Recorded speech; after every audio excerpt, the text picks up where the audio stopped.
es de rigor comenzar agradeciendo a Gabriel por la presentación y a la Facultad de Filosofía de León por el espacio, ¿no?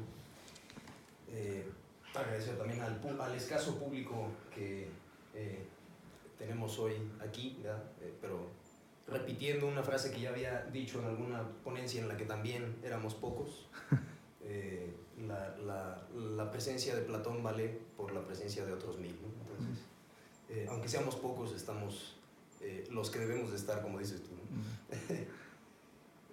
Bueno, precisamente pues esta charla, como ya lo ha dicho Gabriel, se encuentra bajo la advocación de la Cátedra contra Autores.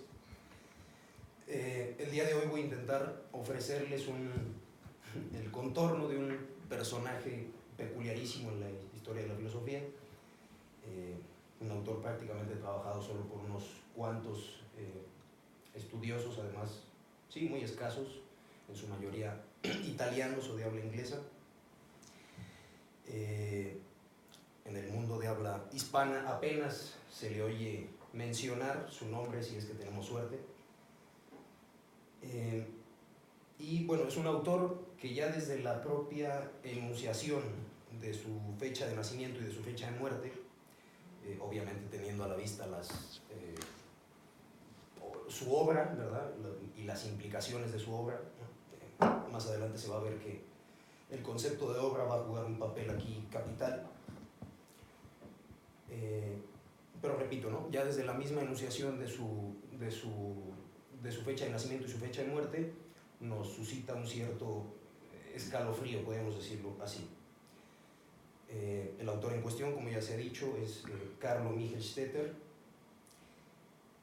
y digo que sus fechas de nacimiento y muerte deberían movernos a recelos o suscitarnos un cierto escalofrío, porque Michelstädter nace en 1887, el 3 de junio de 1887, y muere el 17 de octubre de 1910. El día de hoy precisamente se cumplen 109 años de su muerte, ¿no? Su aniversario luctuoso.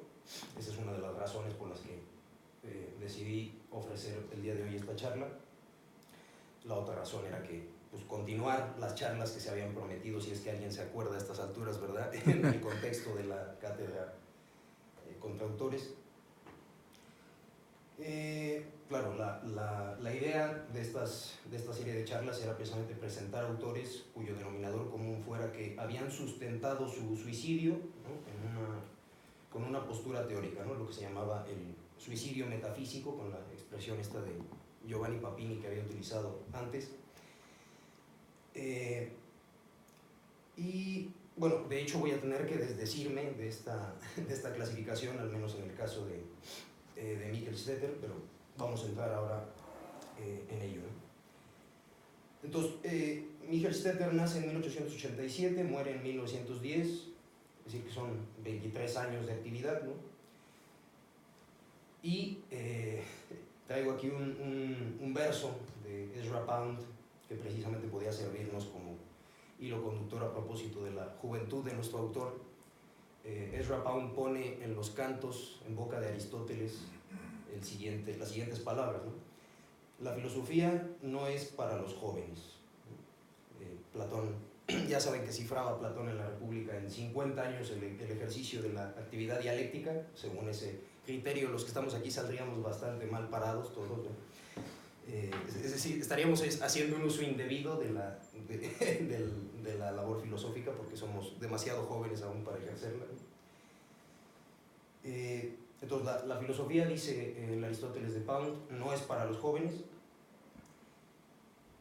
y sin embargo esta sentencia tan arbitraria como se puede ver, porque ¿por qué no sería para los jóvenes la filosofía, ¿no?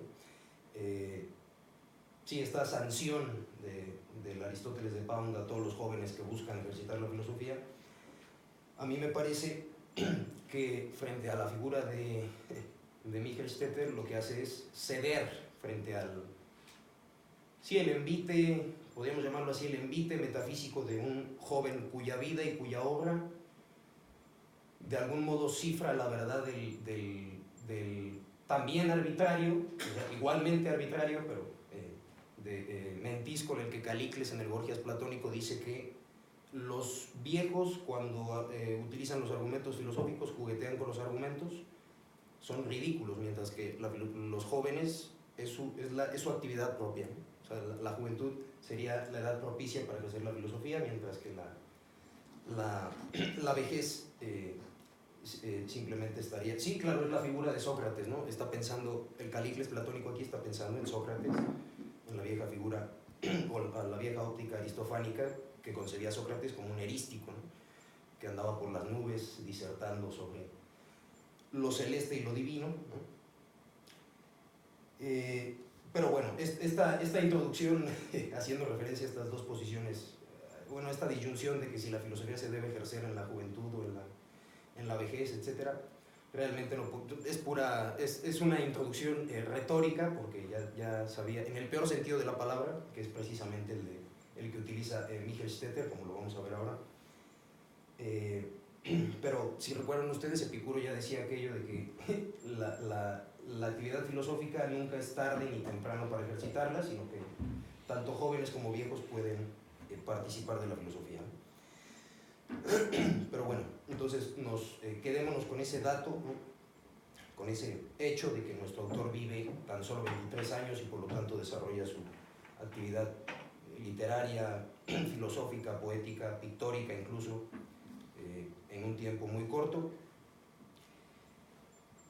Y la desarrolla en un tiempo muy corto, no por condición, porque su salud lo haya minado, ni por algún accidente fortuito, sino porque nuestro autor se suicida precisamente el 17 de octubre de 1910, como ya habíamos dicho. Y bueno, regularmente, si alguien ha tenido la suerte, digo, de haber escuchado el nombre de Michel-Stetter en algún sitio, lo cual ya sería un prodigio haberlo escuchado en algún lugar, Michel-Stetter, digo, es un autor muy poco conocido, muy escasamente trabajado, por desgracia. Sobre todo yo diría por lo que exige su lectura, es decir, no es un autor de fácil lectura, sobre todo por las referencias que utiliza, es decir, no es fácilmente apropiable, digamos, no es un autor que podamos leerlo y fácilmente podamos decir que lo hemos digerido adecuadamente. Eso sí tiene que ir por delante, pero digo que regularmente el primer contacto que se tiene con la figura de Michel-Stetter suele ser el contacto, pues, con el tópico del suicidio, como se entiende, ¿no? Es el tópico que prácticamente nimba su obra y su figura, ¿no? O sea, pesa sobre él esa espada de modo irrevocable, ¿no? Si me permiten una confesión al respecto, yo conocí la obra de Michel-Stetter precisamente hace 8 años en un texto donde se hablaba de cómo el suicidio de nuestro autor estaba estrechamente ligado con su obra, ¿no? Es decir, que con su suicidio no habría hecho más que actuar en consecuencia respecto de su ideal, ¿no? De su planteamiento filosófico. El texto en cuestión, que digo, era un ensayo del filósofo francés Michel Onfray, que es un ensayo que nietzscheanamente tituló La escultura de sí, y en algún momento Onfray habla de las figuras de Otto Weininger y de Carlo Michel-Stetter, ¿no? Pero se refiere a estos dos como el arquetipo del pesimista, ¿no? El pesimista que es consecuente con sus ideales o con su falta de ideales, por decirlo también de esta manera, ¿no? Y sí, se refiere prácticamente ahí, lo que está haciendo es atacar las figuras de Schopenhauer y de Cioran, porque decía, bueno, si el mundo es tan abominable incluso en su seno, ¿verdad? Si el ser es abominable de suyo, entonces ¿por qué no se matan los señoritos? Diría Onfray, siendo consecuentes con su visión. Evidentemente esta visión de Onfray pues, es bastante limitada, ¿no? Bueno, en fin, en este pasaje, digo, habla de Michel-Stetter y de Weininger, y fue donde yo conocí bueno, cuando empecé a interesarme por la figura de Michel-Stetter, ¿no? Digo que evidentemente el planteamiento de Onfray me parece a mí que peca en exceso de ramplonería, ¿no? Es decir, sencillamente no penetra en absoluto en el meollo del asunto, según yo. Simplemente reivindica el valor de la coherencia filosófica con la biografía, que esto en todo caso sería una virtud meramente formal, ¿verdad? Porque si yo profeso estupideces, mejor sería que no fuera consecuente con ese pensamiento, ¿no? Que rompiera la coherencia. A veces romper la coherencia es mejor en algunos casos. Pero bueno, entonces el primer tópico con el que nos encontramos es este, ¿no? Que estamos frente a un autor cuyas primeras interpretaciones, no todas, por supuesto, no es tampoco hegemónica la visión, pero de hecho hay un artículo del profesor Sergio Campailla. El profesor Campailla seguramente es el mayor especialista en la obra de Michael Stetter, vivo y muerto, porque estudiosos de Michael Stetter muertos no hay prácticamente ninguno.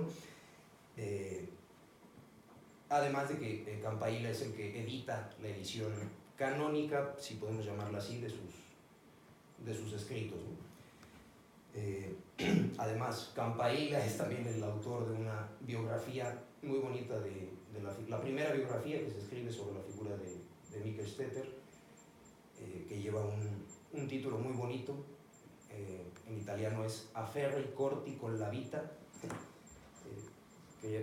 esta expresión que de hecho Afferri corti es una expresión, sí, una vernácula del italiano.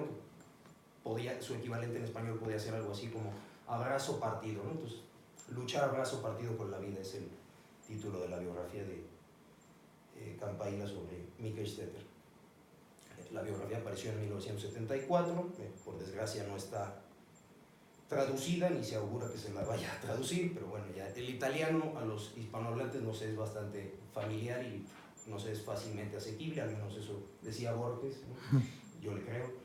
Bueno, además cualquiera puede hacer el experimento, ¿verdad? Si lea Dante,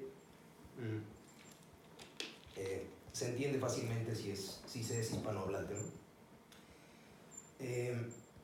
Pero bueno, retomando lo que estaba diciendo, el profesor Campailla tiene un artículo precisamente sobre las primeras interpretaciones que recibió la obra de Michael Stetter. El artículo se titula, de hecho así, Le prime interpretazioni di Michael Stetter, las primeras interpretaciones de Michael Stetter, ¿no?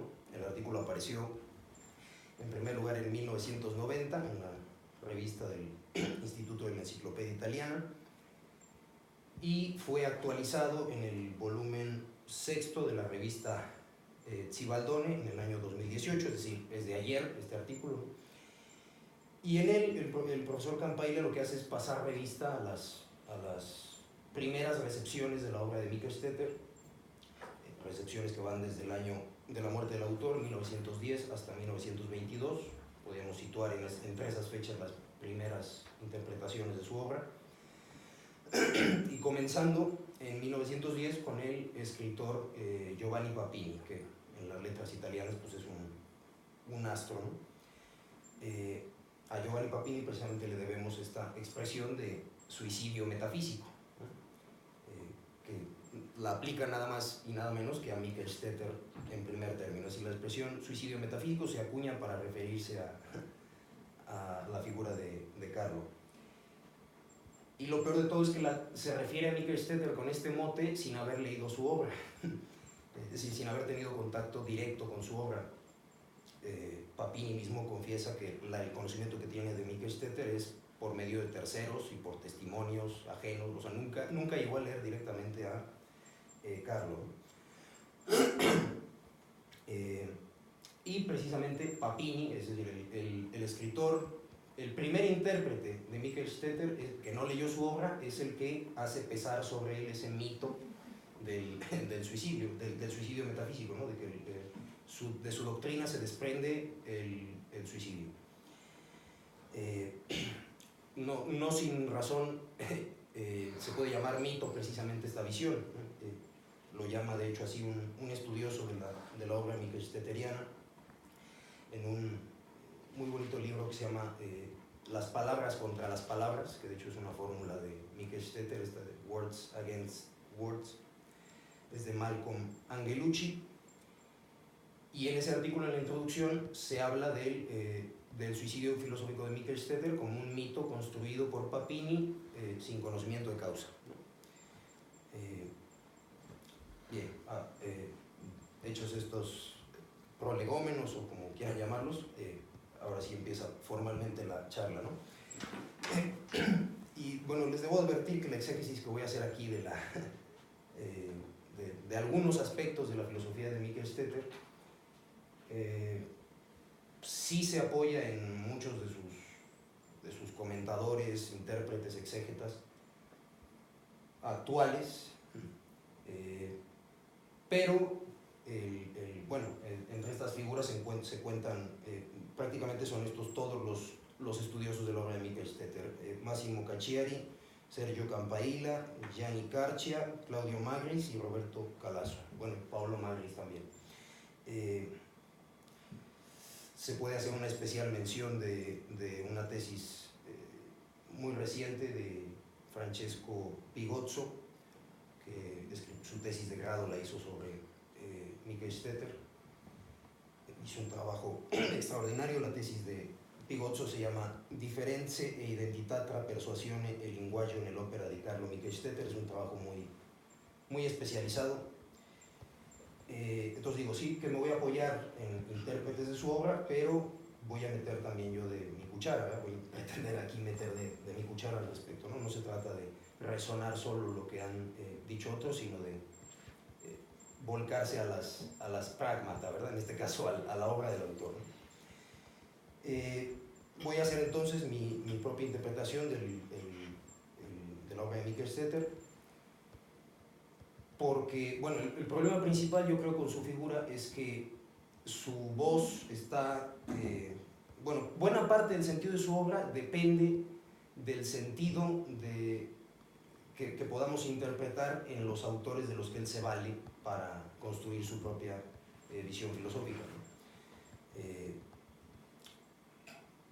Es decir, él, hay que decirlo ya de una vez, su voz está entretejida con los presocráticos, digamos, con el fondo de la sabiduría griega, ¿no? Y esto, pues, hay que decir que estos pensadores nos quedan muy lejos, ¿verdad? En primer lugar, nos quedan muy lejos, aunque Hegel dijera aquello de que con los griegos nos sentimos como en casa, pues no debemos sentirnos tan en casa con los griegos, ¿verdad? Más bien hay que sentirnos espantados con ellos, porque precisamente esa familiaridad puede dar lugar a veces a equívocos interpretativos, ¿no? Bueno, y en segundo lugar, la interpretación del pensamiento, pues solamente de una de estas figuras. Estamos hablando de Heráclito, de Empédocles, de Parménides. Pues, excuso decir que nos pueden llevar toda la vida, ¿verdad? Estudiar los fragmentos de estas figuras de la historia de la filosofía, ¿no? Además, no son estos los únicos autores en los que se apoya. Están Homero, Leopardi, Fóscolo, Schopenhauer, los trágicos griegos, en fin, Platón, Aristóteles. Tiene toda la cauda de la historia de la filosofía, la tiene presente. Está la figura de Cristo, la figura de Buda, la reivindica también, ¿verdad? Porque para él todas estas voces lo que hacen es entonar, lo dice así además muy bonito, dice, entonan al unísono un mismo mensaje, ¿no? Una misma revelación, ¿no? Tenía alma de poeta Carlos, ¿no? Bueno, y el problema está justamente en saber cuál es el sentido que, en primer lugar, Mikel Stetter les atribuye a ese pretendido mensaje que él cree encontrar en esas voces, ¿verdad?, antiguas. Y segundo, saber cuál es el sentido que esos textos tienen en su inmanencia textual, digámoslo así, ¿no? Es decir, con independencia de la visión de un autor que los esté utilizando para su propia argumentación. Y además, si es que semejante cosa es posible, ¿no? Eso de interpretar los textos al margen de cualquier, bueno, la hermenéutica diría que no es posible, al margen de cualquier prejuicio, quiero decir, ¿no? Pero bueno, voy a comenzar por dar una semblanza del autor, una semblanza biográfica, ¿no? Y luego voy a ofrecer una interpretación de algunos aspectos de su filosofía, ¿no? Prácticamente los puntales de su obra. Que esos puntales de su obra casi se podrían resumir, curiosamente, en una sola frase, en una sentencia bastante lapidaria. De hecho, ni siquiera creo que, bueno, podríamos decir que es su tesis principal, pero ni siquiera creo que se le pueda llamar tesis en sentido estricto, porque el lenguaje que utiliza Mikl-Stetter no es el lenguaje apofántico, diríamos. Bueno, apofántico sí es, claro, no puede no ser apofántico, salvo en algunas fórmulas, pero utiliza el lenguaje apofántico contra el lenguaje apofántico, digámoslo así, ¿no? Utilizar esta fórmula. Y bueno, sí, eso es lo que voy a hacer, la semblanza biográfica y luego la interpretación de su filosofía, que también se va a mezclar con aspectos biográficos. Entonces, bueno, Carlo Mikl-Stetter, dijimos ya que nace en 1887, el 3 de junio, y nace en una ciudad llamada Gorizia, una ciudad jardín, como la llama el profesor Campailla. Bueno, la llamaban, incluso los habitantes en aquella época de Gorizia la llamaban así, la ciudad jardín. Que entonces esa ciudad colindaba con lo que ahora es la frontera con italo-eslovena, que en ese entonces era italo-yugoslava, ¿verdad? Y bueno, esto es importante, y esto no es un dato fortuito, me parece a mí, es importantísimo por dos razones. Primero, porque Mikl-Stetter tiene dos lenguas vernáculas en este sentido, es decir, está en la colindancia con lo que entonces es el Imperio Austrohúngaro, por lo tanto el alemán lo conoce bien, ¿no? Y el italiano, naturalmente, ¿no? Y su conocimiento del alemán va a ser determinante porque va a poder leer a Hegel, a Marx, a Stirner en alemán directamente, ¿no? Incluso en alguna ocasión dice el propio Mikl-Stetter en una nota, dice en alguna ocasión cuando habla del calopismatismo de Hegel, ¿no? En alemán. El calopismatismo es un neologismo que se inventa Mikl-Stetter para describir el estilo sublime de Hegel, dice él, ¿no? Bueno, calopismatismo, digo, es un neologismo que construye Mikl-Stetter a partir del griego. Es un término platónico, de hecho, aparece en el Gorgias. El término griego es calopisma, perdón, que tenía ya un sentido corriente en la lengua griega, y ese sentido pasa casi intacto al uso técnico que hace Platón de él. El término significa, en su uso corriente, significa literalmente los ornamentos o afeites del arreglo personal, ¿no? El calopisma es como un afeite, un arete, por ejemplo, sería o el maquillaje, etcétera, sería un calopisma, ¿no? Mikl-Stetter habla de los calopismata ornis, utiliza esta expresión, esta sí es enteramente, calopisma sí es término platónico, pero esto de calopismata ornis sí es expresión suya. Precisamente construye el término a partir de kalos, la belleza en griego, ¿no? El peismata, que indica un exceso, ¿no? Y el ornis, que significa las tinieblas de la noche, ¿no? Bueno, es en griego, que es la oscuridad que viene dada por la noche, ¿no? De hecho, en el propio término ornis, el prefijo orf significa precisamente ocultamiento, ¿no? Entonces lo que dice Mikl-Stetter es que esos calopismata ornis son ornamentos de la oscuridad que velan, pues sí, ¿no? La esencia de las cosas, o el verdadero ser de las cosas, ¿no? En esto vamos a abundar más adelante, pero ahora simplemente destacar esto, ¿no? Que nuestro autor, el que nuestro autor haya nacido en Gorizia, pues tiene una importancia determinante en su formación, por esa primera razón, de que conoce bien la lengua alemana y conoce a Hegel, a Marx, etcétera, en los textos directamente. Y la segunda razón por la que esto es esencial, es algo que el profesor Campailla supo ver muy agudamente, y es que en 1906, es decir, cuando tiene 19 años, Mikl-Stetter, Gorizia es la ciudad en la que se inaugura la primera línea ferroviaria transalpina, ¿no? Que va desde Gorizia, pasa por Trieste, Jesenice, llega hasta el fondo de Centro Europa.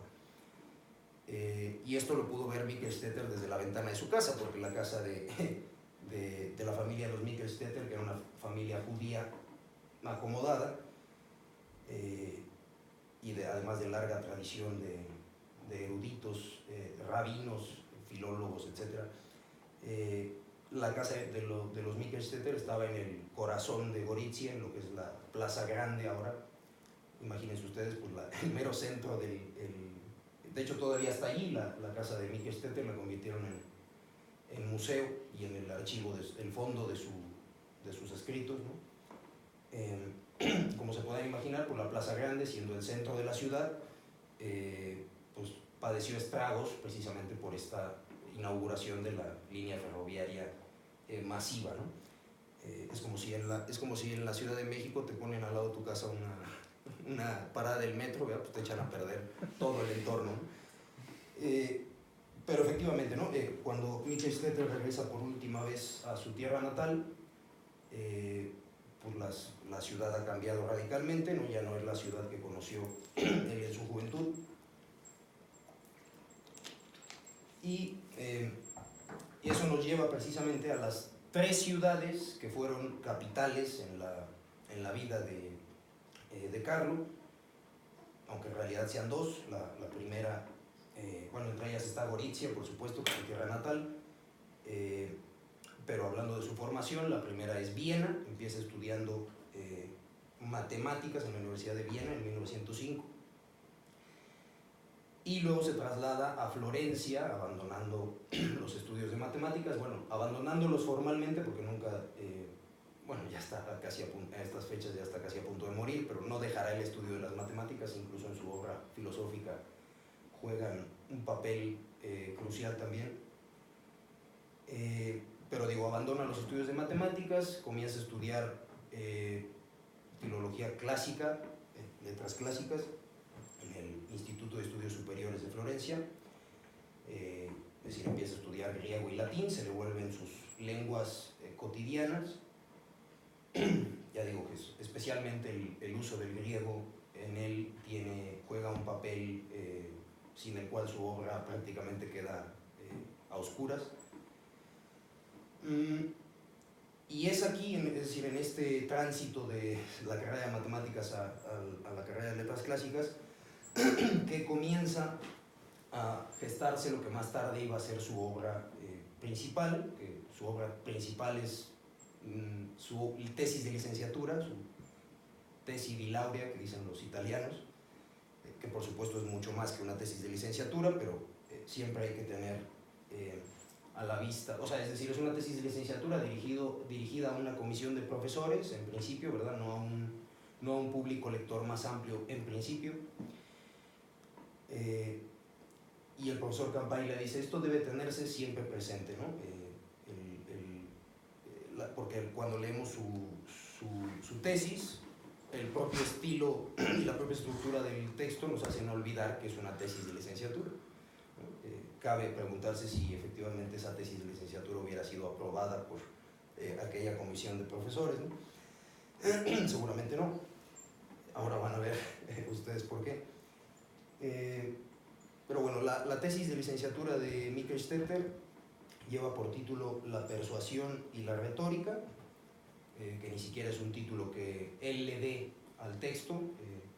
De hecho, más bien sus escoliastas son los que le ponen el título a la tesis. Y es un trabajo, de la persuasión y la retórica, al menos los estudiosos han llegado a esta conclusión. Aquí estoy simplemente parafraseando al profesor Campailla. Nace esta tesis en el contexto de trabajos escolares, ¿no? Trabajos universitarios, realmente. Algunos la remontan a 1908, es decir, tenemos la fecha a precisión. Una tesina que elabora Mikkelstetter en 1908, la escribe para su profesor de lengua latina, que era Guido Mazzoni, que en ese entonces era un profesor reverenciado en el medio, en Florencia, por sus conocimientos y su erudición. Y este trabajo que le entrega Mikkelstetter a Mazzoni es un estudio de la traducción que hizo Brunetto Latini. Brunetto Latini fue canciller de Florencia, se le suele llamar humanista, etc. Hace una traducción Brunetto Latini en el siglo XIII de la oración Proligario de Cicerón, y Mikkelstetter estudia este texto, ¿no? Esta traducción.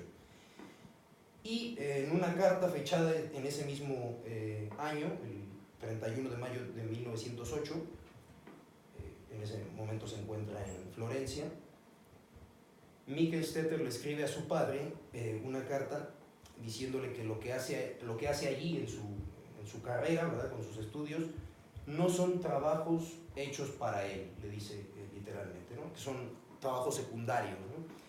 A él no le interesan los problemas de filología textual, como él mismo se lo confiesa a su padre, ¿no? A mí la filología, me cabe preguntarse entonces para qué se cambió de... En fin, ¿no? Pero lo que de verdad le importa realizar con esos trabajos es el estudio que puede realizar sobre los conceptos de persuasión y retórica. Es cosa también aceptada por los estudiosos de su obra, que esa tesis, la persuasión y la retórica, se sitúa precisamente al abrigo de junio de 1908, que es la fecha que lleva la tesina esta de la que les hablo, ¿no? Y Mikkelstetter hace que uno de sus profesores más tarde, es decir, una vez que se ha quejado de tener que bregar con los problemas filológicos, textuales, etc., cuando él en realidad lo que quiere hacer es otra cosa, consigue que uno de sus profesores, llamado Girolamo Vitelli, le asigne como tema de tesis una investigación sobre los conceptos de persuasión y retórica en Aristóteles y en Platón. Que Mikkelstetter concibe a Aristóteles y Platón, esto es curioso, más que como dos, bueno, curioso no, de hecho es bastante normal, que en lugar de como dos figuras de la historia de la filosofía, son los dos grandes mitos contra los que hay que erguirse, dice él, ¿no? Platón y Aristóteles, ¿no? Y precisamente a partir de ese contacto con Platón y Aristóteles, seguramente ya los había leído antes, pero ahora los empieza a leer con una precisión desbocada, ¿no? Empieza a dialogar con el griego como quien dialoga con su vecino, ¿no? Además, frecuentaba diariamente los fragmentos presocráticos, pero bueno, ahora vamos a hablar de esto.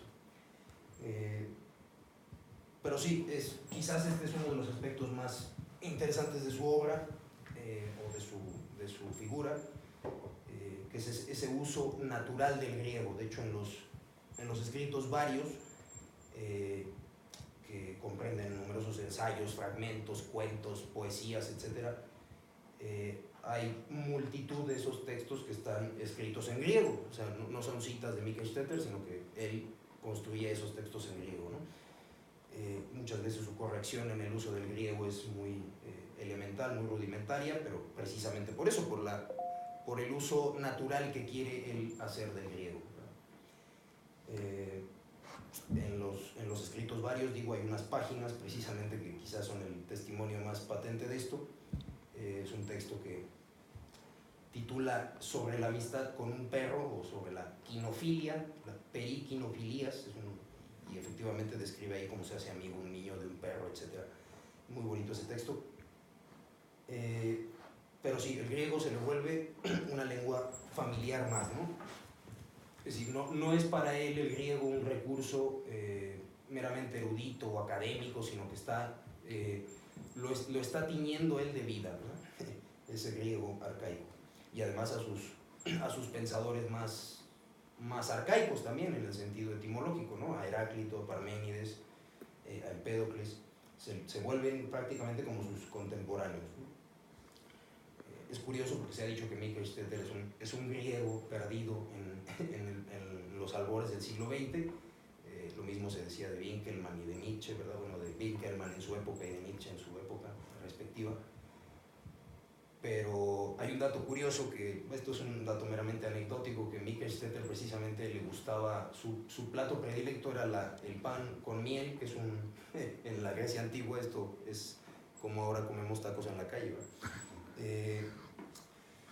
Y bueno, permítanme aquí que haga una acotación muy breve sobre las ediciones de la obra de Michael Stetter en español, que son muy tardías respecto a las ediciones italianas. La primera edición italiana de la persuasión de la retórica aparece en 1913, o sea, 3 años después de la muerte del autor, que es la que se conoce como la edición Formigini. Y la última edición es la que se conoce como la edición Adelphi, apareció en 1982 y la hace el profesor Sergio Campailla. En español existen 2 traducciones de su obra capital, La persuasión de la retórica, son dos traducciones. Bueno, existen, 2 traducciones de su obra capital, 2 traducciones de otro texto que también es capital en su haber, que es el Diálogo de la Salud. Existe una traducción antológica de los escritos varios y nada más, ¿no? Es decir, de las poesías no hay prácticamente nada publicado, traducido, del epistolario menos, de estudios menos. Los estudios que hay disponibles están en español y en inglés, salvo 2 artículos que sí pueden encontrar en PDF por internet. Y entonces la primera traducción en español de la persuasión de la retórica es la que realiza la profesora Belén Hernández en la Universidad de Murcia, que aparece en 1996 y que además incluye una traducción del Diálogo de la Salud, y además una extraordinaria introducción del profesor Guido Guglielmi, en la que voy a basarme en buena parte de esta exposición. Es una edición que es prácticamente inencontrable, o sea, ni por Amazon ni por ningún medio. Si la consiguen, me avisan para comprárselas. Pero bueno, en términos filológicos, esta quizás sea la edición más precisa en español que podemos encontrar de su tesis. Y hay otra que quizás sea un poco menos precisa, aunque también tiene sus virtudes, que es la traducción que hace Rosela Bergamaschi y Antonio Castilla, editada por Sexto Piso en 2009, que incluye una presentación del profesor Miguel Morey, el prólogo y las notas de la edición Adelphi, por eso quizás sea más valiosa esta traducción, y textos complementarios. En fin, es bastante completa la edición, trae textos complementarios de Massimo Cacciari, de Paolo Magris, Claudio Magris, es decir, estudiosos de la obra de Carlo, ¿no? Que es esta edición precisamente por la que yo me voy a guiar, ¿no? Salvo que indique lo contrario. Teniendo naturalmente el texto en italiano en paralelo, ¿no? Es de la edición Adelphi, porque esta edición no es bilingüe. Para la persuasión y para las poesías voy a hacer también uso de la edición Adelphi. Por lo que se refiere al Diálogo de la Salud, voy a utilizar una traducción que apareció en 2009 en la editorial Marbot. Y para los escritos varios, la antología que editó también Sexto Piso en el mismo contexto de la publicación de la tesis, ¿no? Bueno, ¿cómo abordar entonces la obra de Michael Stetter, ¿no? ¿Por dónde empezar? Porque ciertamente yo también me lo pregunté en serio, ¿no? ¿Por dónde podemos agarrar el toro por los cuernos, ¿no? Bueno, recordarán que he dicho que así como, bueno, así de pasada dije que nuestro autor desarrolló también una obra pictórica que está editada, si no me equivoco, también por Sergio Campailla. En el cartel que promocionaba esta charla precisamente pueden ver ustedes un autorretrato, bueno, la mitad del autorretrato que hizo de sí mismo Michael Stetter, y creo que precisamente por aquí podemos empezar, o puede ser un buen punto de comienzo, ¿no? Porque en uno de los dibujos de su obra pictórica, Michael Stetter tiene un retrato de Schopenhauer. No vamos a tener tiempo de decir por qué razón es Schopenhauer, simplemente decir que sí es un autor que influye decisivamente en su obra. Y debajo del retrato de Schopenhauer pone un epígrafe, es una frase en griego, ahora la van a poder ver ustedes aquí.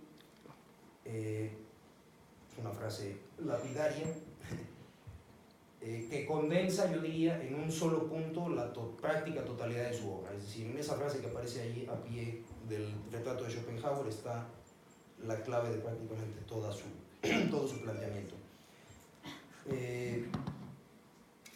Bueno, ahí tienen ustedes el retrato de Schopenhauer hecho por Carlo, con el respectivo lema debajo. La frase en cuestión que aparece allí la vamos a analizar ahora. Dice lo siguiente. Dice, di energías es argian. Es una fórmula que aparece varias veces en varios lugares de la obra de Michael Stetter. Y es una fórmula en la que, como decía, está compendiada la totalidad de su filosofía. Interpretarla pues, es todo un reto, no solo por la traducción, sino la traducción más común de esta frase sería por la actividad hacia la inercia. De hecho, es así como se la traduce en la edición en español de la persuasión y la retórica,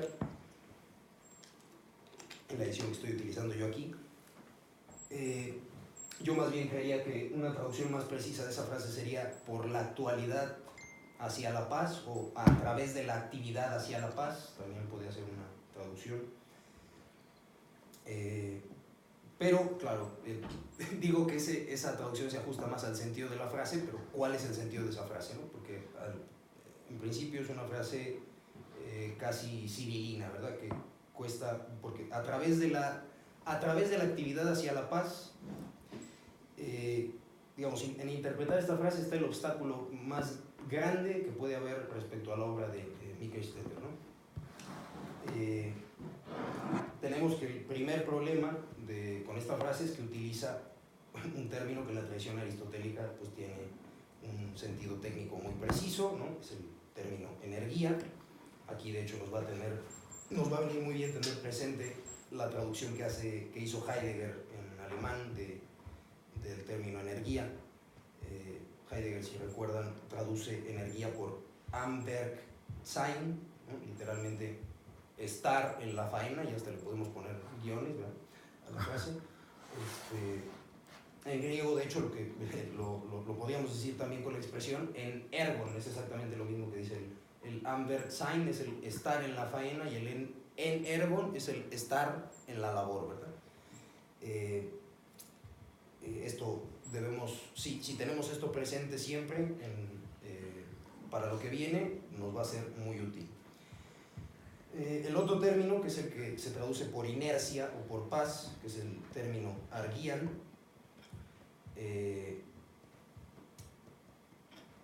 sí, se lo traducen por inercia o por paz.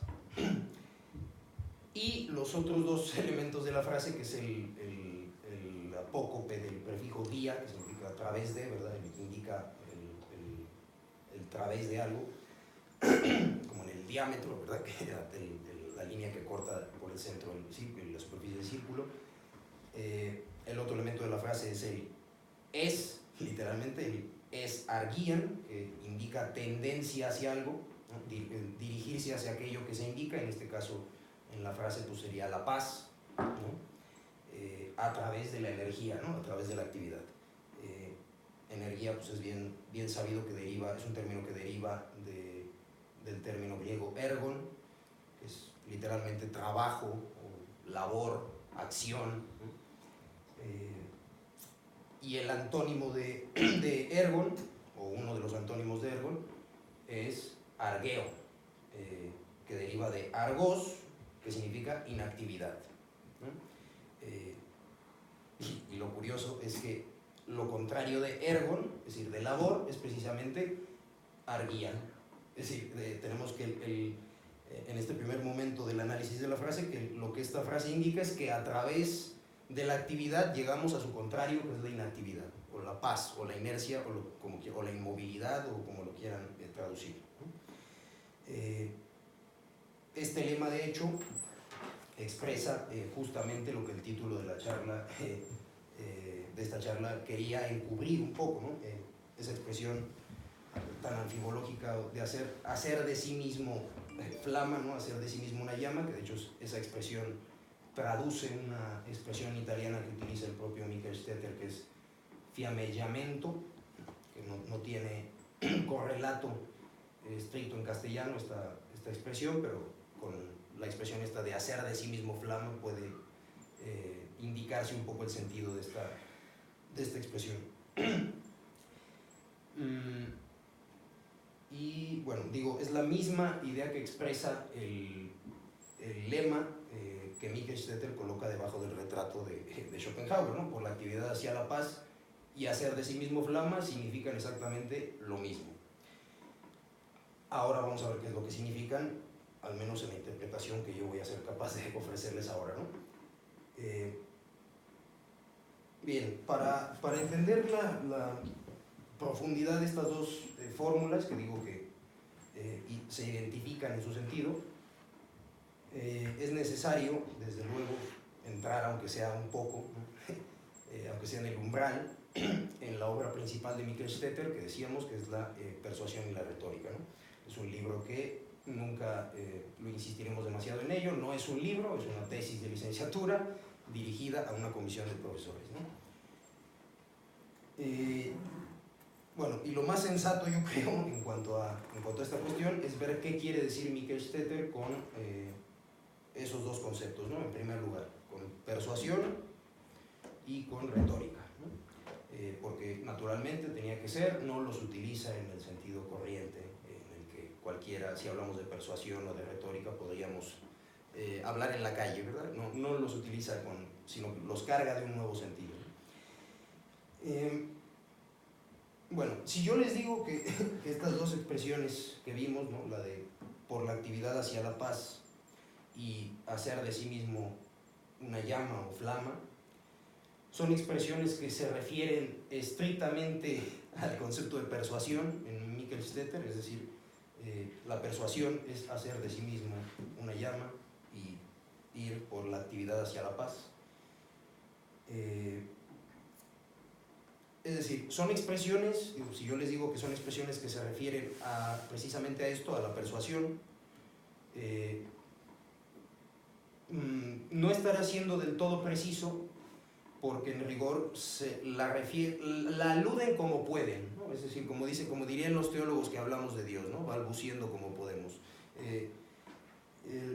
La persuasión, esto hay que decirlo ya, de la que está hablando Michael Stetter, es la persuasión en sentido griego originario, estricto, es la peito griega, ¿no? O la peito griega, depende de la entonación que le queramos dar.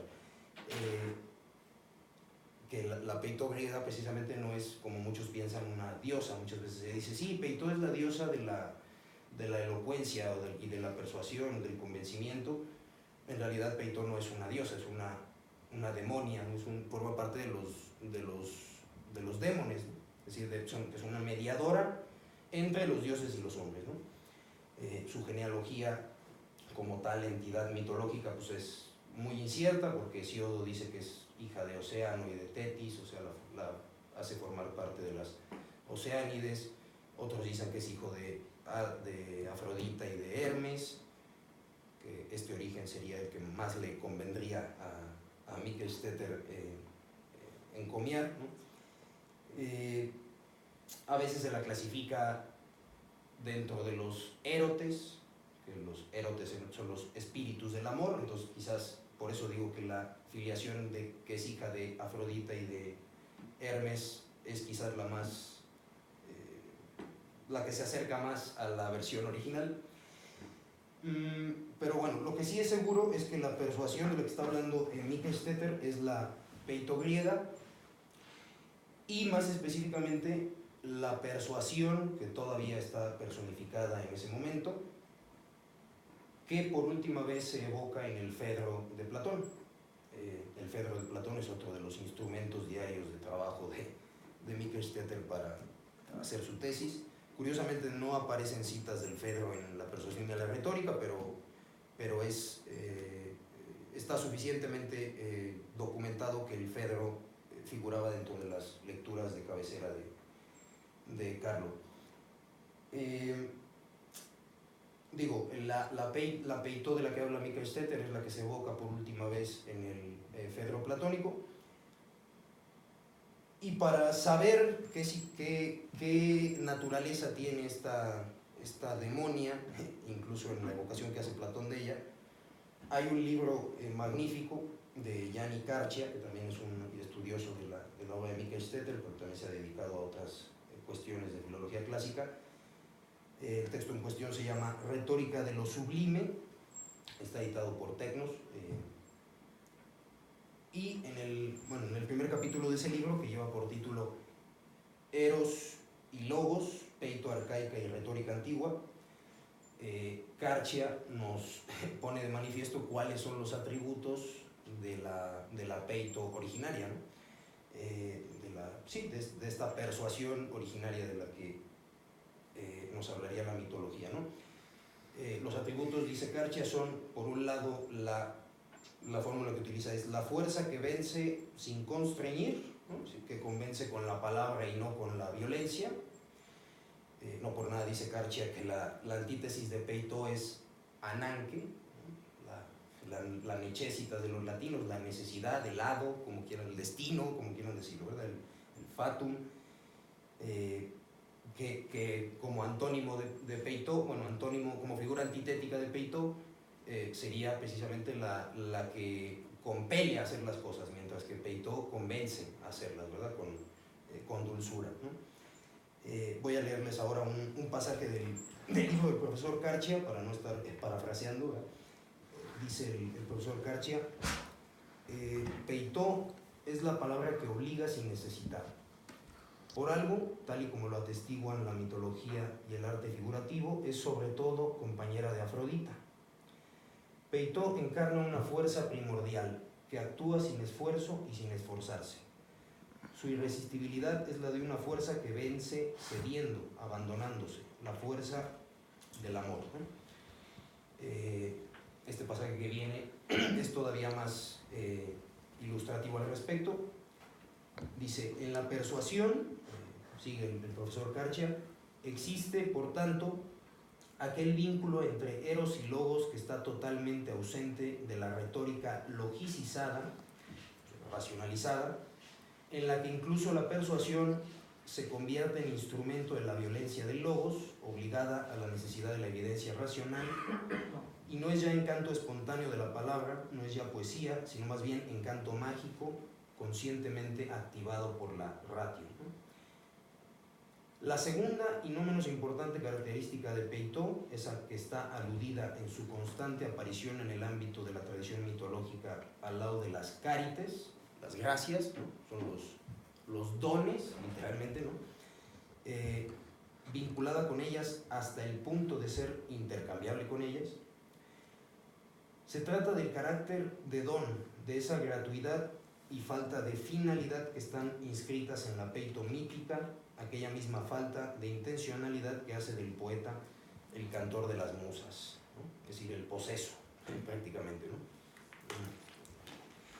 Y bueno, aquí está, yo creo, ahora sí, la clave, ¿no? En esa gratuidad, ¿no? En esa falta de finalidad que le es propia a la persuasión en su sentido originario. Es algo que, una anécdota que está recogida en un ensayo de Claudio Magris, que se contiene precisamente en el volumen, en la traducción que estoy utilizando de la persuasión y la retórica. El ensayo del profesor Magris se titula El caso Michael Stetter entre pensamiento y poesía, en la que narra que un compañero de instituto de Michael Stetter se encontró con él a la hora del recreo. Es un testimonio oral, evidentemente no hay constancia de esto, pero se encontraron en la fuente, en el recreo, a la hora del recreo en la escuela, y Michael Stetter invita al muchacho a que beba de la fuente, ¿no? El muchacho se queda como paralizado, Michael Stetter bebe primero y después lo invita a beber después, ¿no? Le dice que no se inhiba. Y curiosamente, esto, dice Claudio Magris, representa perfectamente el ideal que Michael Stetter había expresado en su filosofía, ¿no? Y que además se encuentra expresado ya en la persuasión arcaica, tal y como la hemos visto, ya sea en el fiamellamiento, ya sea en el por la actividad hacia la paz, como se quiera decir, ¿no? Es decir, en ese momento en el que está Michael Stetter instalado en el punto de beber el agua y estar dispuesto a guardar su turno, etcétera, dice Claudio Magris, eso es precisamente lo que llamaría Carlo el estar persuadido, dice. Esto quizás suena muy raro, pero tiene su razón de ser, porque la persuasión no es otra cosa precisamente para Michael Stetter que cifrar en un solo punto la vida entera, ¿no? Concentrar en un solo punto la vida entera, ese es el ideal que persigue, ¿no? Eso es lo que quiere decir estar persuadido, es concentrar en un presente absoluto la vida propia, ¿no? Y poseerse a sí mismo en ese instante. Ahora voy a explicar el sentido también de esta fórmula que voy a darles ahora, porque puede sonar incluso un poco pedante, pero lo dice de manera precisa, me parece a mí. La persuasión es la posesión absoluta de un presente inmóvil. Digamos que esa sería su enunciación positiva, la posesión absoluta de un presente inmóvil. El propio Michael Stetter en La persuasión y la retórica dice que, bueno, de hecho dice lo siguiente, refiriéndose a la condición del persuadido, dice: el persuadido vive la abios bios, la vida que no es vida al mismo tiempo, no en un sentido peyorativo, en el sentido que viva la vida de un indigente, ¿verdad? Una vida que no es vida, no en este sentido despectivo, sino en el sentido de que es una vida que sin dejar de ser vida es ajena a la vida. Eso es lo que quiere expresar con esta fórmula Carlo, ¿no? Que es la vida, dice él, de la persuasión, precisamente. Esa vida de poseerse a sí mismo en un presente inmóvil es la vida que no es vida. Ya sé que parece que estamos aquí escuchando casi a Heráclito, ¿verdad? Este despliegue de contrarios constante, pero precisamente está pensando a partir de los pensadores presocráticos, ¿no? Pero bueno, continúa diciendo Michael Stetter, a propósito de esa vida ajena a la vida, dice: la potencia y el acto, ¿no? Energía y dinamis. Aquí ya están los dos términos aristotélicos, ya no hay cosa de que sí, bueno, a lo mejor lo ponen en conexión con Aristóteles o no. Aquí es inequívoco que es así.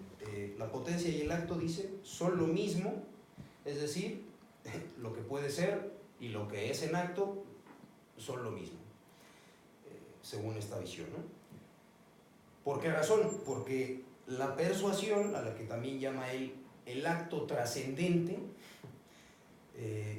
lo llama el acto trascendente y enseguida pone una fórmula de Petrarca para decir, la persuasión es esto, ¿no? Es un verso de Petrarca: la sola eternità raccolta entera, ¿no? La eternidad completa y entera, ¿no?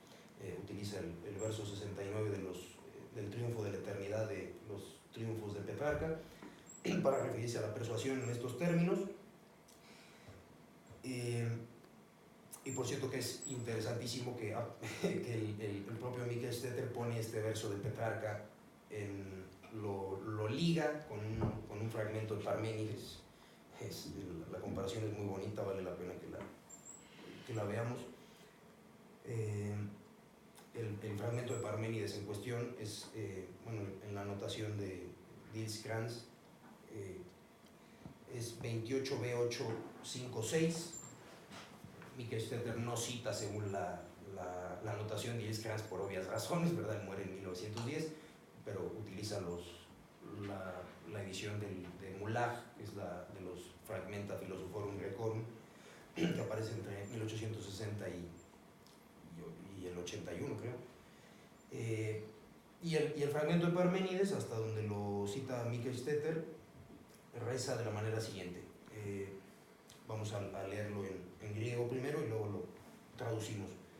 Dice, Judé pot in hud estai, epei nin estin homoi pan, gen sineges. Traducido sería más o menos lo siguiente. Sigo la traducción de la editorial Gredos para los fragmentos de los presocráticos, ¿no? Dice, es ahora todo a la vez, uno, continuo. Ese es el fragmento que dice Mikkelstetter que se puede emparentar con estos versos de Petrarca. Si leemos ese fragmento de Parménides en paralelo con los versos del Triunfo de la Eternidad de Petrarca, particularmente el verso 67, 68 y 69, se puede ver que en efecto se puede establecer una analogía al respecto, ¿no?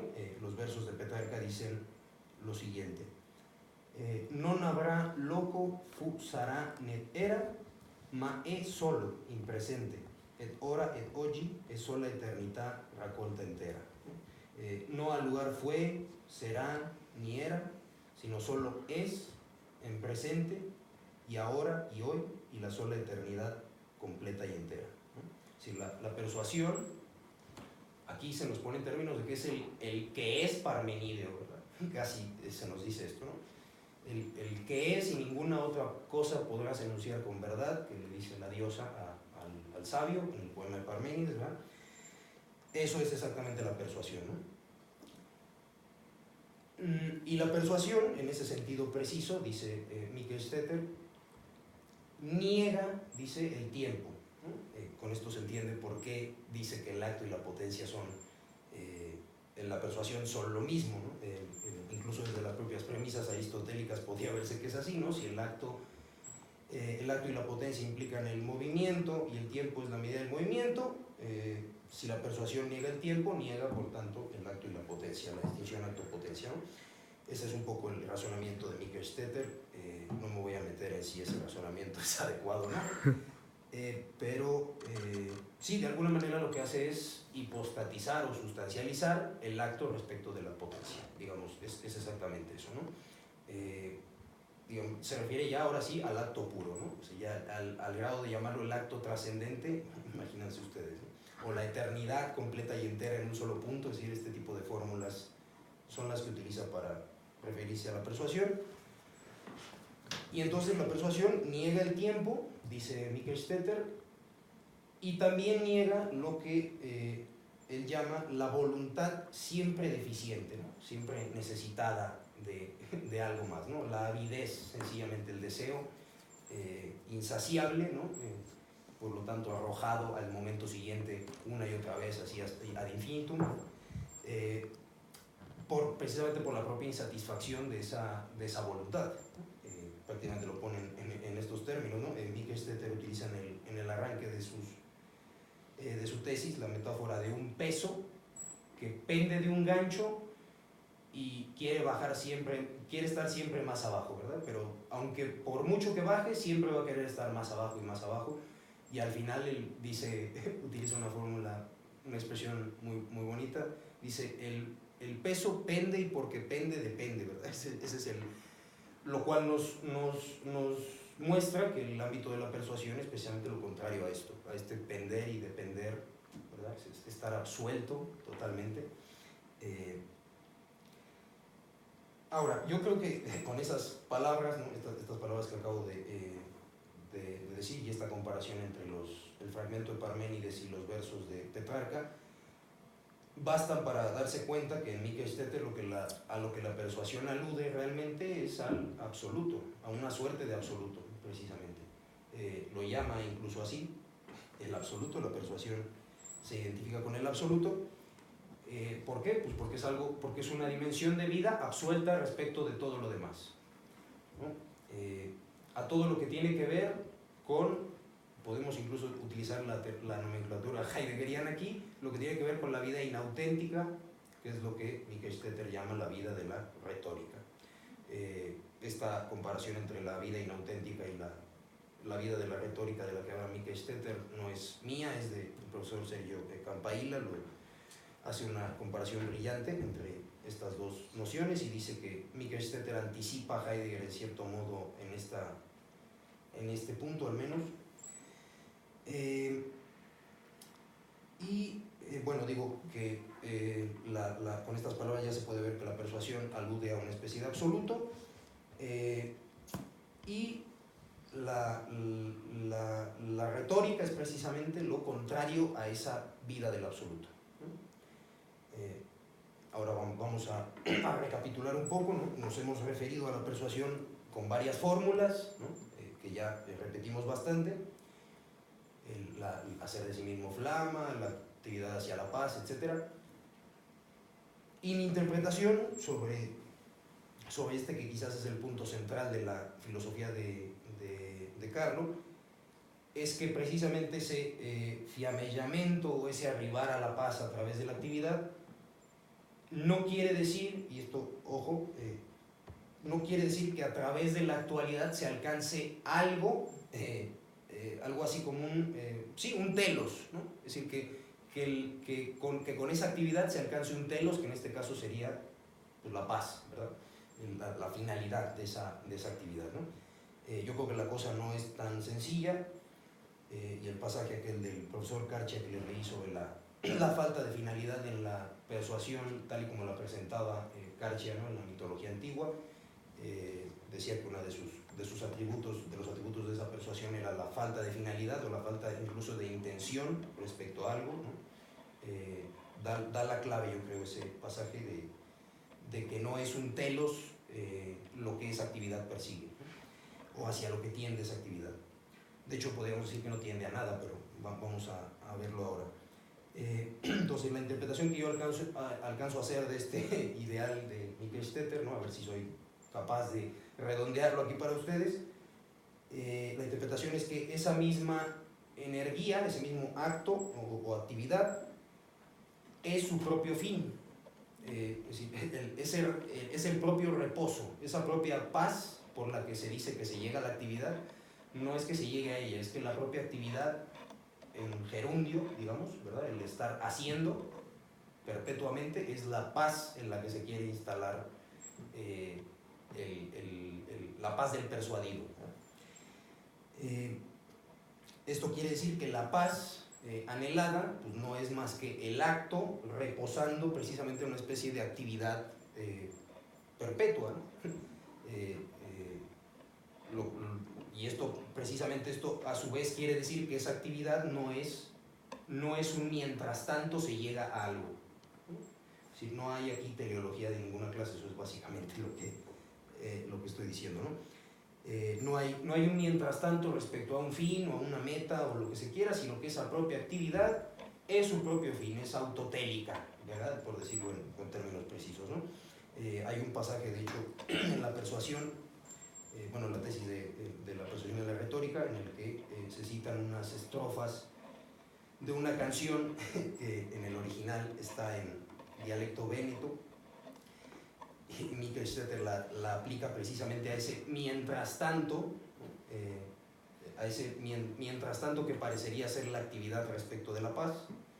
Dice, de hecho, dice algo así como, lo dice en tono casi indignado, ¿no? Con signos de admiración, dice, un mientras tanto, ¿qué cosa? O sea, ¿respecto a qué? Dice Mikkelstetter en la página 79 de la edición que estoy utilizando de la persuasión y la retórica,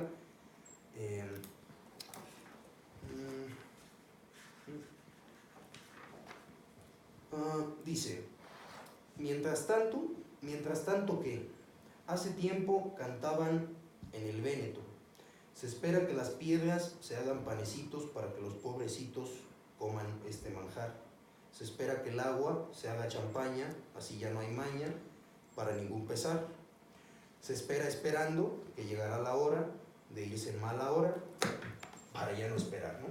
En esta última estrofa de esta canción popular que cita aquí Mikkelstetter, se halla precisamente esa dimensión trágica de su, entre comillas, si le ponemos comillas al término trágico, podemos decir que esta es la dimensión trágica de su pensamiento, ¿no? O de la persuasión, digamos, decíamos que el acto del persuadido es perpetuo, y si Mikelstetter dice que es perpetuo, o sea, la actividad del persuadido que concentra su vida en el presente,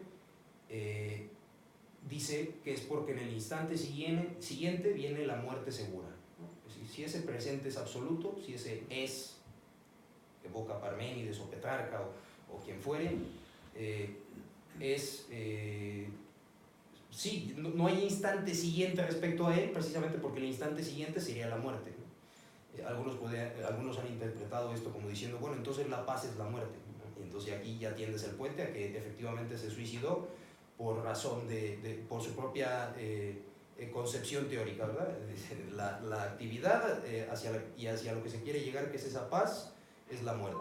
No, en Mikelstetter realmente la muerte no es nada, la muerte es una pantalla irrebasable que precisamente garantiza que el acto del persuadido sea perpetuo, porque no hay instante siguiente, porque si el instante siguiente es la muerte, imagínense ustedes, ¿verdad? Bien, entonces la paz es precisamente esa vida auténtica, ¿no? La vida que se haya persuadida, que se persuade a sí misma, incluso llega a utilizar esta fórmula, ¿no? Que se posee en un solo acto, en un solo punto, ¿no? Sin esperar lo que ha de venir, un futuro, sí, lo que ha de venir, diría Mikelstetter, lo que ha de venir no es nada, ¿no? El es absoluto del instante actual es lo que importa para él, ¿no? Claro, lo que podría mover aquí a cierta confusión quizás respecto a esto que estoy diciendo, esta interpretación que estoy haciendo, ya que digo que la paz no es la causa final de la actividad, por decirlo en estos términos precisos, sino que esa actividad es su propio fin, ya digo que es autotélica. Sencillamente lo que estoy afirmando aquí es la identidad entre la inmovilidad y la actividad, entre ese par de contrarios que la frase de Die Energías es Argian ponía como si fueran el uno el puente del otro, ¿no? Es decir, no es, esto que estoy diciendo no es cosa nueva en absoluto. Mikelstetter en este sentido es un aristotélico de pura cepa, de hueso colorado, ¿no? A ver si le suena esto. Una actividad que es inmovilidad al mismo tiempo, ¿de dónde podemos encontrar una actividad que al mismo tiempo es inmóvil? Pues en Dios, ¿verdad? Dios es esa actividad inmóvil, es la actividad inmóvil del ser divino, ¿no? Creo que Mikelstetter está pensando aquí en el Dios aristotélico, porque esta utilización incluso en griego, de los términos acto y potencia, etc., y no puede ser un desbarre suyo, ¿no? Sino que está dialogando sencillamente con Aristóteles, ¿no? Se dice incluso que si sus instrumentos de trabajo eran los diálogos platónicos y la metafísica y la retórica aristotélicas, pues naturalmente tiene estas referencias a la mano, ¿no? Bueno, dicho con mayor precisión todavía, con mayor precisión terminológica, el acto, en la actividad, en su propio ejercicio, es la posesión, aquí enteléquica, y aquí donde digo posesión, digo persuasión, o sea, es todavía más, se entiende peor, ¿verdad? La persuasión enteléquica de un presente inmóvil, eso es exactamente lo que quiere evocar Mikelstetter con el concepto de persuasión. Y esto, además, sin perjuicio de que Mikelstetter utilice esta fórmula de por la actividad hacia la paz,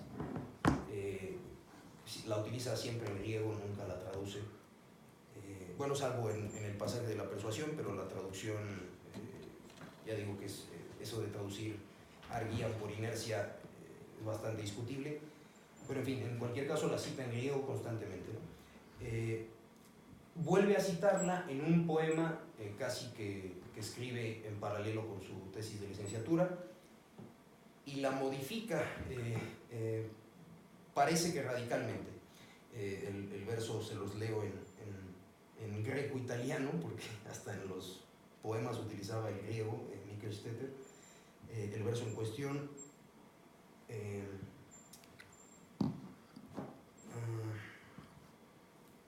es Argia sarà il tuo porto di energías, ¿no? La traducción sería: la paz será tu puerto a través de la actividad. Digo que puede mover a cierta confusión esta versión de esta fórmula porque pues a la luz de la interpretación que acabo de hacer, el puerto ahí podría parecer que es que es el fin, ¿verdad? Y el mar es la actividad, ¿no? Sí, el mar sería la actividad y el fin de esa actividad, de esa navegación, sería el puerto, ¿no? La paz será tu puerto a través de la actividad y entonces la paz sí sería la causa final de la actividad, ¿no?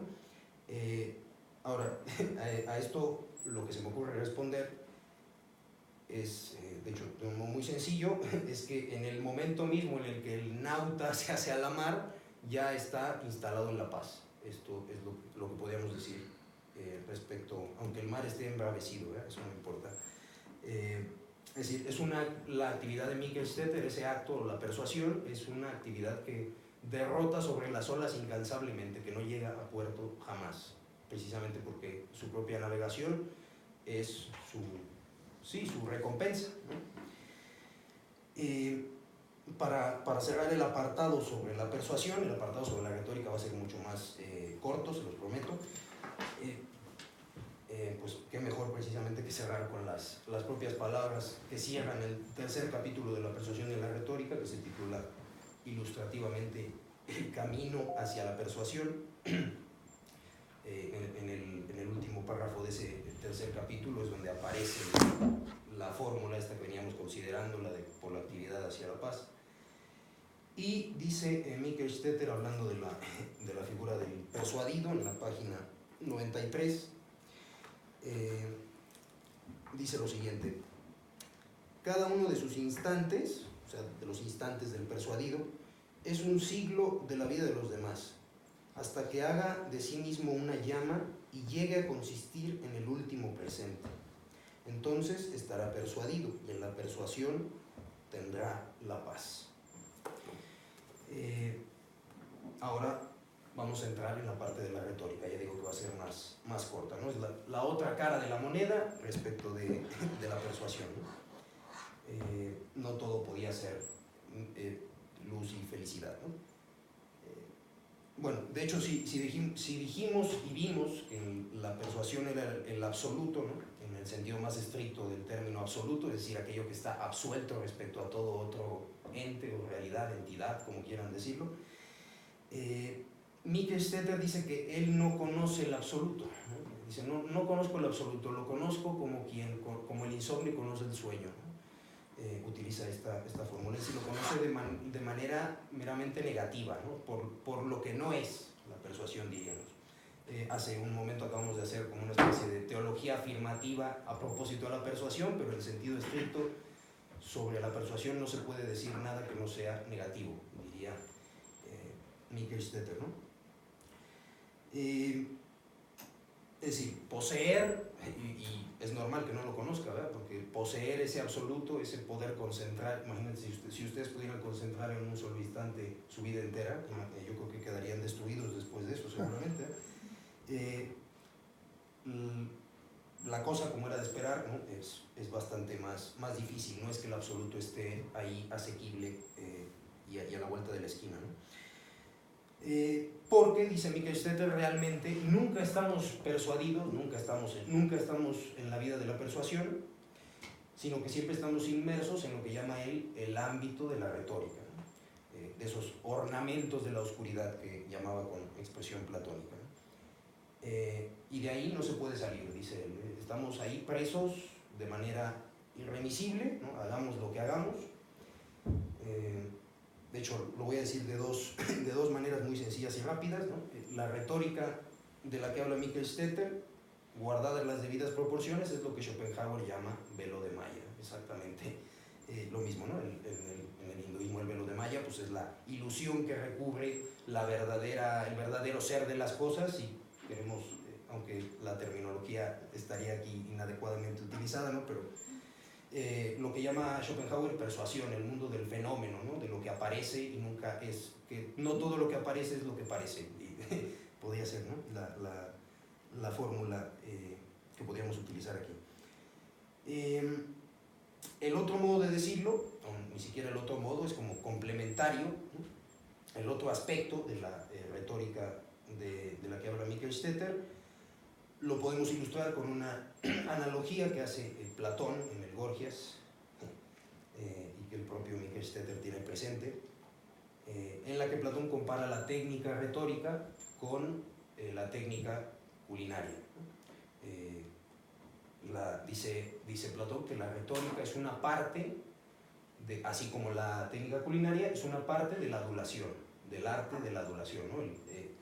Kolakia es el término que utiliza en griego, y Mikelstetter lo utiliza precisamente tomado del Gorgias para referirse a qué es lo que hace la retórica. Adula, precisamente, es la pura adulación, ¿no? La analogía de Platón en el Gorgias es muy bonita porque establece una analogía de proporcionalidad de 4 términos. Dice, a ver si la recuerdo ahora exactamente, la gimnasia es al cuerpo lo que... No, a ver, perdón. La gimnasia es al cuerpo lo que la persuasión es al alma, mientras que la técnica culinaria es al cuerpo lo que la retórica es al alma, es decir, pura adulación, precisamente, ¿no? Así como cuando comemos, diría el propio Sócrates, dice esto, simplemente es cuestión de saciarse, no hace falta hacer suntuosos platillos, etcétera, porque al final los suntuosos platillos, diría Marco Aurelio, el falerno no es más que jugo de uva, es decir, el vino más caro no es más que jugo de uva, ¿verdad? Entonces hay que alimentarse y ocuparse inmediatamente de otras cosas, ¿no? Entonces, en este sentido, la técnica culinaria adula del mismo modo en que la retórica adula al alma, según Platón, y Mikelstetter vuelve a retomar esta analogía de Platón, ¿no? Entonces vemos que con respecto a la persuasión, pues no era la cosa tan fácil, ya vuelvo a repetir, ¿no? El absoluto no está a la mano, ¿no? Al alcance de la mano. Porque precisamente yo creo que ya se ve cuál es el problema aquí, ¿no? Si toda palabra, la retórica, ¿no? Toda palabra es un ornamento que encubre el verdadero ser de las cosas, que en este caso el verdadero ser de las cosas es la posesión de la propia vida, y esa posesión de mi propia vida la llamo persuasión, pues la estoy llamando con una palabra, precisamente. Y si toda palabra participa de la retórica, la propia palabra persuasión participa también de la retórica, ¿verdad? Esto no puede ser de otra manera, ¿no? No podemos escapar de la retícula del lenguaje, evidentemente, ¿no? Esa es precisamente la retórica, que impide decir absolutamente nada que escape al velo de Maya, diríamos de esta manera. De hecho, el estudioso que les cité hace rato, que hizo su tesis de maestría sobre la figura de Mikelstetter, que se llama Francesco Pigozzo, utiliza una fórmula muy precisa para expresar esta paradoja. Dice, difatti se c'è una parola retórica, quella es sicuramente la parola persuasión. Es decir, de hecho, si hay una palabra retórica, es precisamente la palabra persuasión, ¿verdad? Por eso el mecanismo de Mikelstetter es brillante, es hacer la guerra a las palabras con las palabras, es su fórmula, ¿no? En verdad es lo que termina siendo, ¿no? Las partes en las que Mikelstetter habla de la persuasión es como si estuviera haciendo un tratadito de teología apofática, ya lo digo.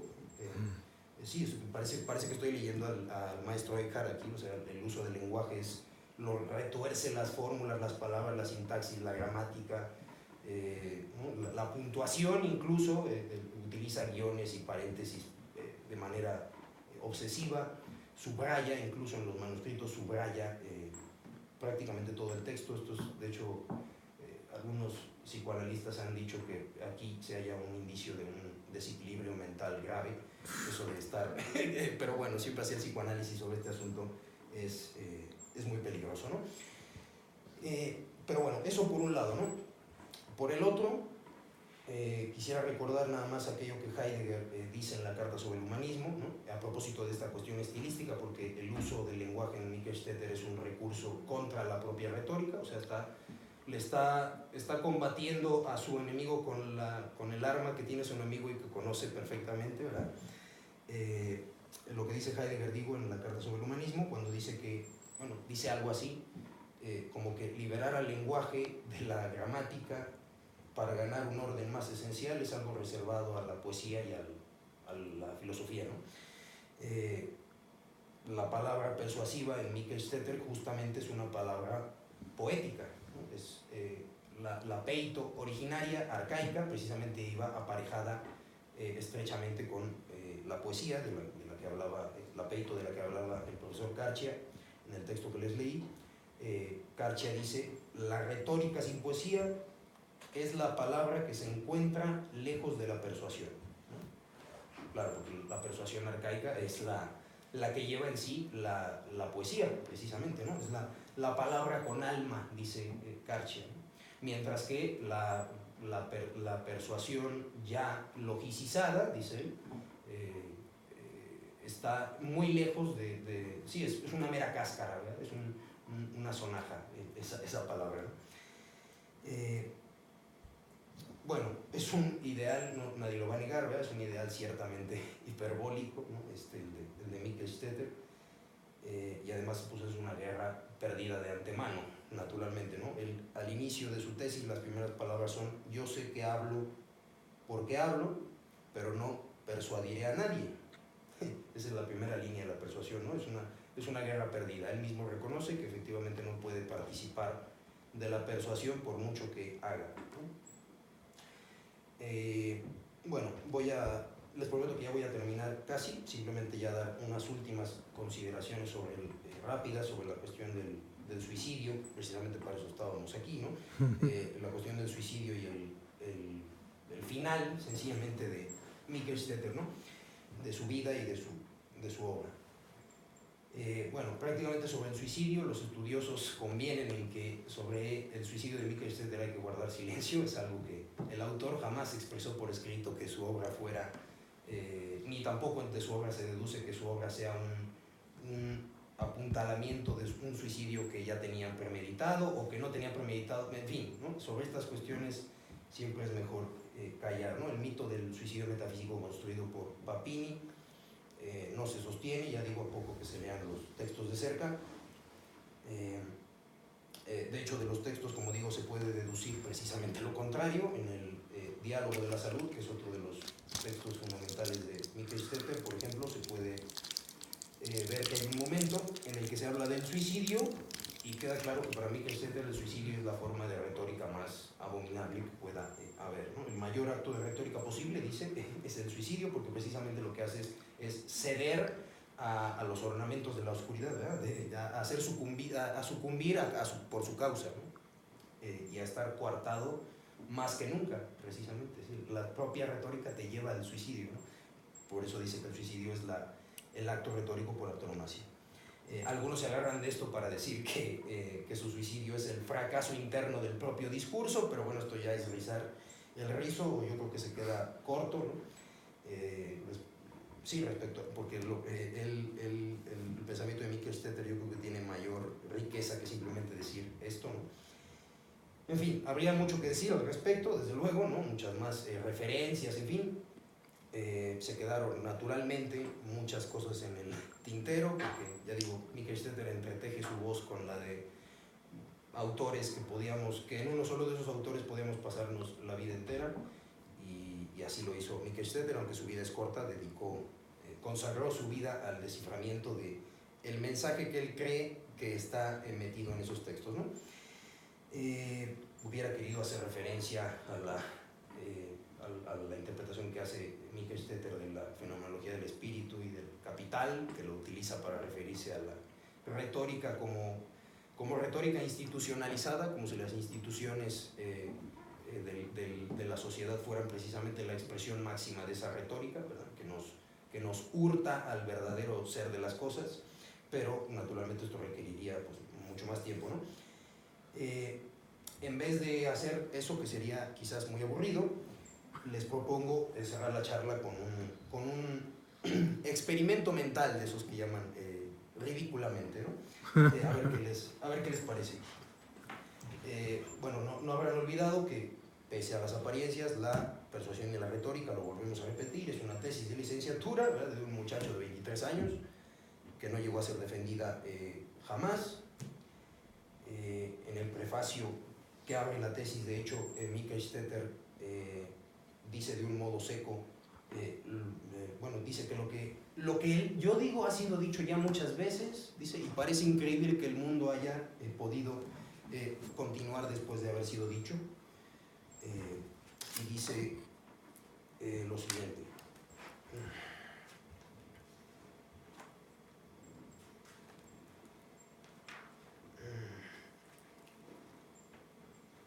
Dice, bueno, sí, lo que digo ha sido dicho ya muchas veces. Dice, si ahora lo repito, en la medida en que sé y puedo, ya que lo hago de tal forma que no puede divertir a nadie, sin dignidad filosófica ni determinación artística, sino como un pobre caminante que mide el terreno con sus pasos, no pago entrada a ninguna de las categorías establecidas, ni siento precedente para ninguna nueva categoría, y en el mejor de los casos, habré hecho una tesis de licenciatura, ¿no? Una tesis, él mismo dice, en el mejor de los casos lo que hice aquí fue una tesis de licenciatura. Una tesis de licenciatura que no llegó a ser defendida, ¿no? Michael Stetter concluye los apéndices críticos de la tesis el 16 de octubre de 1910, los envía por correo al Instituto de Estudios Superiores de Florencia, en ese momento ya se encuentra en Gorizia, y aquí viene el experimento mental que les propongo. Se dice que el mismo día en el que Michael Stetter pone en el correo su tesis, acude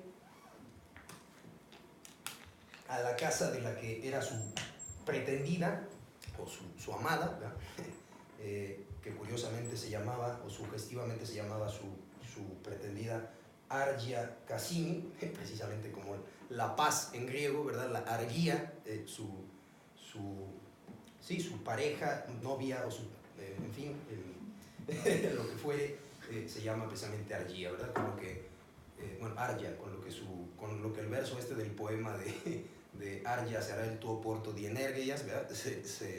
Cobraría quizás un nuevo sentido. Algunos dicen que esto es curiosísimo, que casi parece de novela, ¿verdad?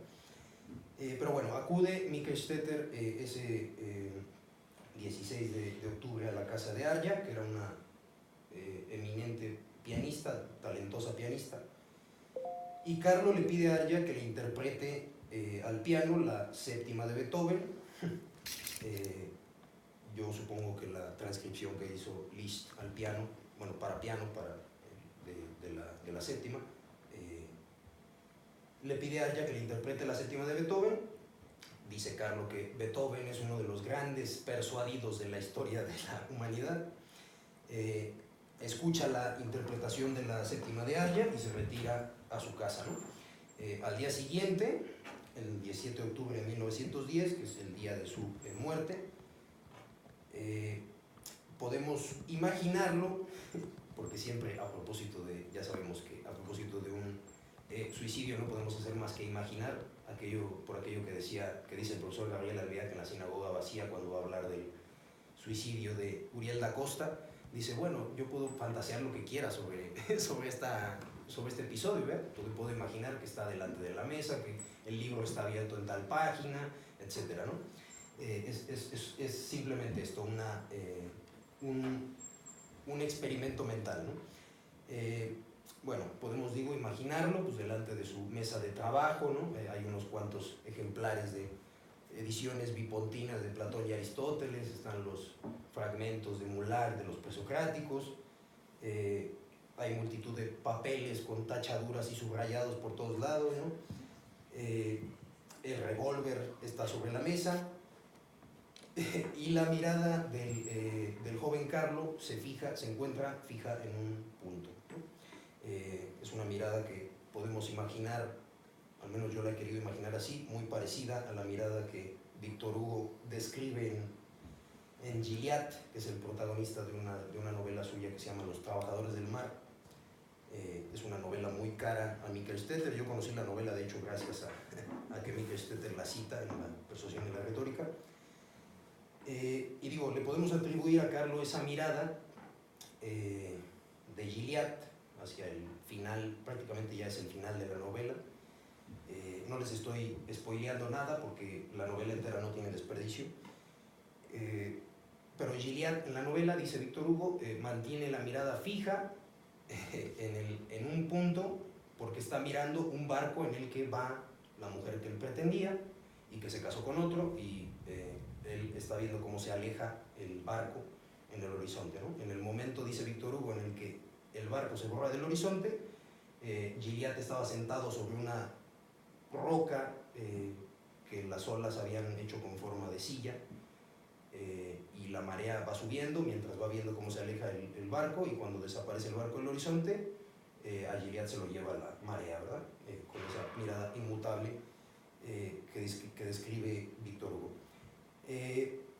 Y Víctor Hugo describe la mirada de Gilliatt de la manera siguiente, dice: aquella mirada fija no era ya de este mundo. En su pupila trágica y tranquila se expresaba lo inexpresable. Contenía toda la paz que deja un sueño no realizado.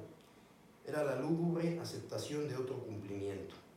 La huida de una estrella es seguida por miradas como esa. Y ya está. Ahí termina el asunto.